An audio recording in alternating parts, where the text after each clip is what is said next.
The Supreme Court will hear the case of Sophie Harkat, an Algerian citizen suspected of having ties to terrorism, who is challenging Canada's system of security certificates. Harkat, 44, celebrated in his own way by folding pamphlets about his case, while Sophie made cookies for their lawyers. This means Supreme Court accepted the case. Now we have green light to go to the highest court. That's huge news for us, High Court, I hope. Harkat arrived in Canada in 1995 and was granted refugee status 3 years later, but he never obtained a permanent resident status.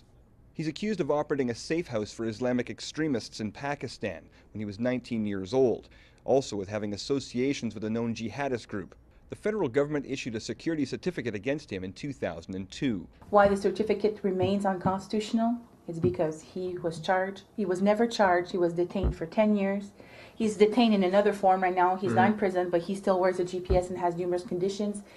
And he's never seen the evidence. And his public counsels do not have access to the secret evidence. That's the reason why the process remains unconstitutional. Harkat and his wife have always denied any links to terrorism. Their court battles have been going on for 10 years. Some process stay a decade. That is a problem. You have to look where the problem is to fix it. 10 years. Yeah. Yeah, it's 10 years of our lives. I mean, it's just you wake up one morning and it's one thing after the next.